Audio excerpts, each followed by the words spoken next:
Hello बच्चों, कैसे हैं आप सब। स्वागत है आप सभी का हमारे चैनल करेंट एजुकेशन में। सीखें आप, सिखाएं हम। बच्चों, आज मैं आप सभी के लिए क्लास 5 एनसीईआरटी बुक से द लेज़ी फ्रॉग पोएम की हिंदी एक्सप्लेनेशन लेकर आई हूँ।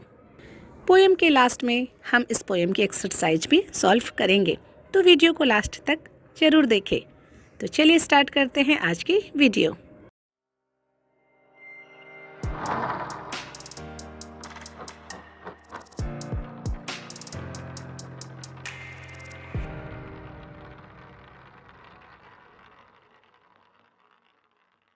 बच्चों, यह कविता है एक लेज़ी फ्रॉग यानी कि एक आलसी मेंढक के बारे में, जिसे लिखा गया है एनोनिमस के द्वारा। तो चलिए देखते हैं पोएम में क्या कहा गया है। Fred is a very lazy frog who lolls all day upon a log.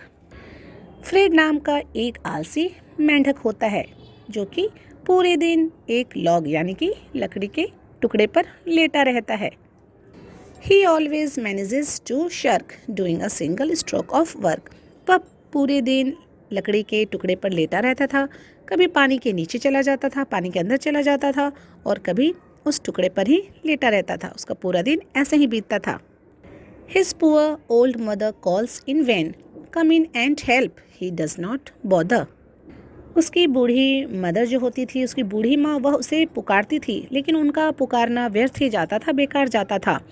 वह बोलती थी कि यहाँ आओ और मेरी मदद करो, लेकिन ही डज नॉट बॉदर। वह जो आलसी मेंढक था, वह किसी भी तरह की परेशानी उठाना नहीं चाहता था। To move 2 inches much preferring to be extremely hard of hearing. वह आलसी मेंढक 2 इंच भी खिसकना नहीं चाहता था, मतलब 2 इंच भी हिलना नहीं चाहता था। और जो उसकी मम्मी उसको बुलाती थी हेल्प के लिए कि हेल्प कर दो, वह उनकी बातों को सुनकर भी अनसुना कर देता था।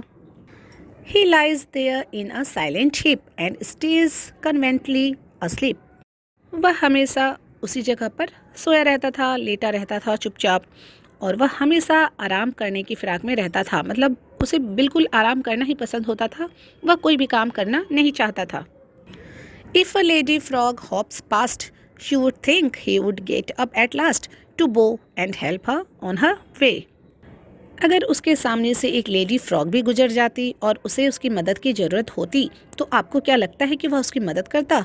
वह उसके सम्मान में झुककर उसके हेल्प के लिए आगे बढ़ता? But no, I am ashamed to say that when a lady frog comes by, he does not open up one eye. लेकिन नहीं, यदि उसके सामने से कोई लेडी फ्रॉग भी गुजर जाती तो वह अपनी एक आंख खोलकर भी नहीं देखता। मतलब वह इतना आलसी था कि चाहे कोई भी हो, चाहे कोई लेडी फ्रॉग ही उसके सामने से क्यों ना गुजरे, वह अनरिस्पेक्टफुल लेटा रहता था। वह किसी की रिस्पेक्ट में, किसी के लिए हेल्प के लिए खड़ा नहीं होता था। तो इस पोएम की समरी यही है कि जो फ्रॉग था, फ्रेड जिसका नाम था, वह काफ़ी लेज़ी था। वह अपनी माँ की बातों को अनसुना करता था, उनकी कोई भी मदद किसी भी प्रकार के काम में नहीं करता था। इतना आलसी था कि उसके सामने से कोई भी गुजर जाए, चाहे वह लेडी फ्रॉग ही क्यों ना हो, वह एक आँख खोलकर देखता भी नहीं था। बच्चों, यह पोएम यहीं पर ख़त्म होती है। तो चलिए इसके एक्सरसाइज को भी हम सॉल्व करते हैं।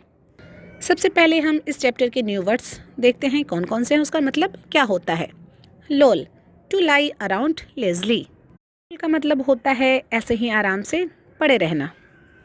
Log, trunk of a tree that has been cut. Log का मतलब होता है एक लकड़ी का टुकड़ा जिसे पेड़ से काट दिया गया हो। Shirk, to not do something you should do.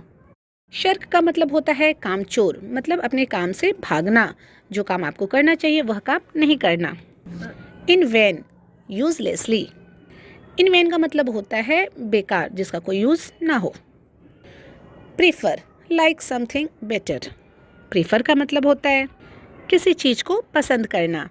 Hard to hearing मतलब होता है डीफ, बहरा, जिसको आप मुश्किल से सुन सकते हो।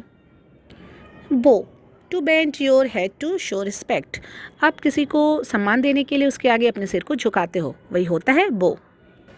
तो चलिए अब इसके क्वेश्चन आंसर को देखते हैं। फर्स्ट क्वेश्चन है, what did the frog do all day. पूरा दिन वह मेंढक क्या करता था? तो आप इसका आंसर कर सकते हो, he did not do anything all day, he used to lie upon a log. Second question है besides lazy what other word can you think of to describe the frog. मतलब आप इस फ्रॉग को describe करने के लिए lazy के अलावा और कौन सा वर्ड यूज़ कर सकते हैं। You can use immodest instead of lazy. मतलब कि वह अशिष्ट व्यवहार करता था, अपनी मम्मी की बातें नहीं सुनता था और सामने से अगर कोई लेडी फ्रॉग गुजर जाए तो वह उसको भी नहीं देखता था। तो इसके लिए आप इमोडेस्ट वर्ड यूज़ कर सकते हो।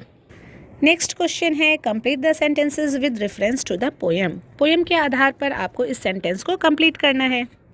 When the frog's mother called him, he pretended to not to listen. When a lady frog hops by, he does not even look at her to pay respect her. Next question है Did you like the frog's behavior? क्या आपको frog का जो behaviour था वह पसंद आया। तो पोएम पढ़कर किसी को भी फ्रॉग का बिहेवियर पसंद नहीं आएगा, तो आप लिख सकते हो no I did not like the frog's behaviour because he was very self centred. वह सिर्फ अपने बारे में सोचता था। He was very lazy and he had not any respect to other, to his mother and to any lady. He did not care about anybody. तो बच्चों ये हमारा चैप्टर भी सॉल्व हो गया है। उम्मीद है आपको यह वीडियो पसंद आई होगी। तो जल्दी से इस वीडियो को लाइक करें, कमेंट करें, शेयर करें। मिलते हैं अपने नेक्स्ट वीडियो में। बने रहिए हमारे चैनल के साथ जो है करेंट एजुकेशन। सीखे आप, सिखाएं हम। धन्यवाद।